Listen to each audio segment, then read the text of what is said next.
Hello, welcome to A Crow in Her Garden. And I am sitting here underneath my arch trellis.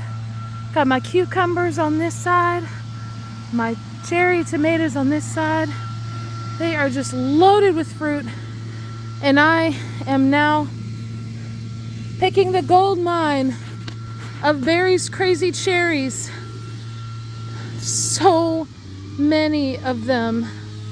And at first I was just kind of kneeling down, but then I decided, you know what, there are so many on here. And actually when I sat down on the ground, this is the easiest spot to just be able to see.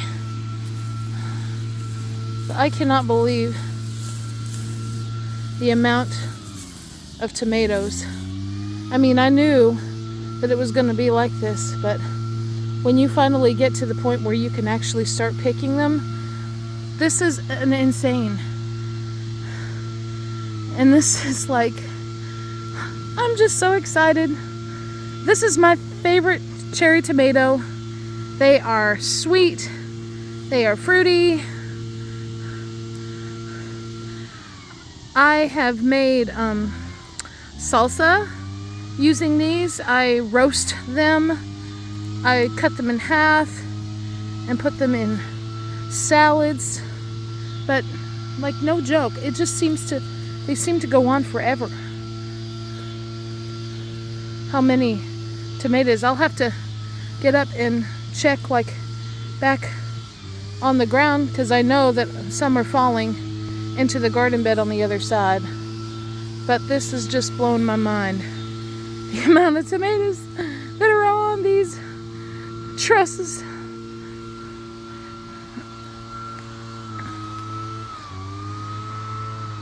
And they are still loaded. And those are my Rosella cherries. I'll be picking those next after I get all these Barry's Crazy Cherries.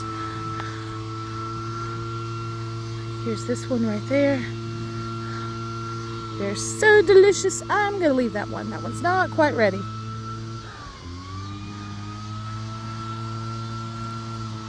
So, and the cool thing is once I get all of the fruit picked off of these lower trusses, then I actually prune the branches off.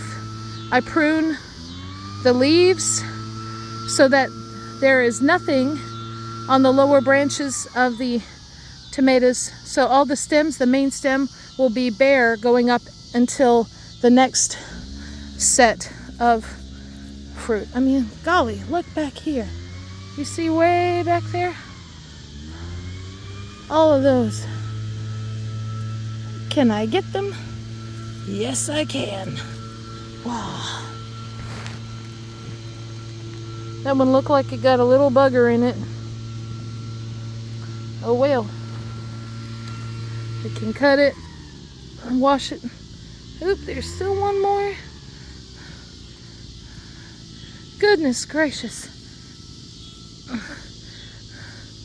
It's never ending. You guys, when these seed packets says Barry's Crazy Cherry, they are not joking about the crazy part. Whoop.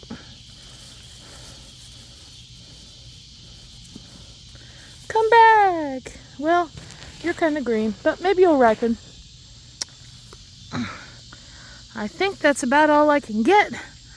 There might be a couple more, but I don't want to knock off any more green ones to get to the ones that are ripe until they can wait a few more days. All of these tomatoes will be ripe hopefully in the next couple weeks or so. But y'all, this is just blowing my mind. See, look back there. You see back there even more trusses of tomatoes. So many tomatoes. Check that out. So pretty. So amazing. Well, you know what? While I'm here, I'm gonna go ahead and pick the Rosella cherries too. Why not?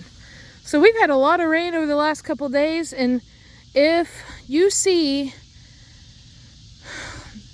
that your tomatoes are getting fairly close to being ripe and you know that there's a lot of days of rain coming ahead, pick your tomatoes, because this is what happens when they're close to being ripe